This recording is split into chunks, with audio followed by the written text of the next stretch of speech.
churches have come out against the idea of issuing religious exemptions for vaccines on today's Defending It Utah television. I'm Ben McClintock from defendingitutah.org.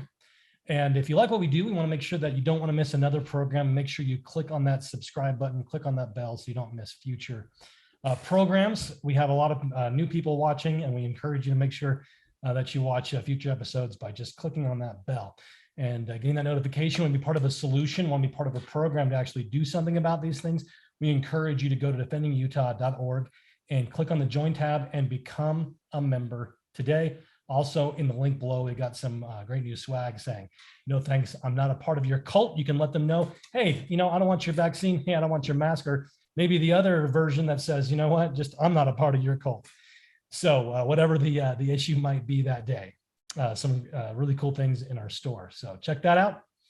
And let's get on to the program. So we have here, it broke on a couple of news outlets over the weekend. We mentioned this during the ability for religious exemptions because that are recognized even amongst the fake rules that are out there, right? Because the executive orders are not laws, right? Only the executive branch, just as a refresher course, right? For their last videos, only the executive branch can execute laws. Only the legislative branch can actually pass laws. So, executive branch trying to make up a new law, completely illegal, completely unconstitutional. So, but even with that, because of the Supreme Court rulings, you have the ability to, they have to recognize religious exemptions if they recognize any exemption. So a lot of people in some areas are requesting that their religious leader provide them with a religious exemption. In some areas like California and others where they actually require a religious leader to sign it, to say that it's not just your personal opinion, that you're not just saying that it actually is your church's position to be able to exempt you from the vaccine. And so in these areas, such as the state of California, churches have come out and have said to their local leaders not to sign these. So this was in the Salt Lake Tribune, as well as the Fox 13 here in Salt Lake City, have both reported that the LDS Church won't help California members avoid vaccine mandates. They sent out a letter to lay bishops. So these are local leaders, for those of you not aware, volunteers, not volunteer, they're called, meaning they don't get paid, right? That's not their full-time position. They have jobs, and they are serving of their own free will to serve their community. And this would be your local religious leader, that if you are in a state that required that leader to sign an exemption, you would go to. And so the church sent out letters to their bishops in California, said no church official can sign any kind of document supporting the notion that church doctrine teaching is opposed to vaccination, or that the church is opposed to vaccination mandates. It says, reads a letter sent to all bishops, stake regional presidents, and all faith area presidency. As to the former, the opposite is true. The church not only supports, but also encourages vaccination.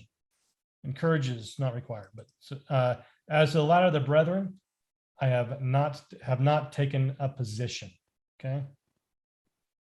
So mandates, they haven't taken a position on mandates, and but on vaccines themselves, they have. And so the same thing was reported by Fox 13. But we also have in similar areas, you have the Catholic church leaders saying the same thing. We have here in the Central Coast, is that in Monterey, so California again, and then in Vegas, their leaders are saying the same thing, that they're not going to sign any kind of document saying that you have a religious exemption. You have the option. You don't need a religious leader to do that, especially here in the state of Utah. There have been rulings that state that it's a personally held belief. You don't need an official religion to sign off for you, because some people, they have that religious belief, but perhaps they don't go to a church.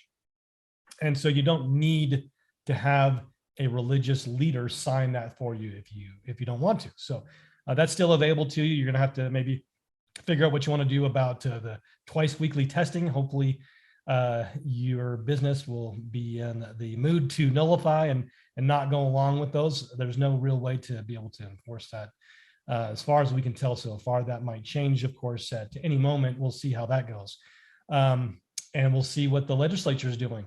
Supposedly, we're going to talk about this. Supposedly, they've got something up their sleeve. Maybe we pushed them into a certain direction that is helping them to do that. But just want to let you know that that's what's going on, and that you're not going to be able to get your local bishop or stake president to sign, or religious, if you're Catholic, your local pastor there. I'm sorry, I don't know the names of those local in the Catholic Church, but he won't be able to get them to sign that for you.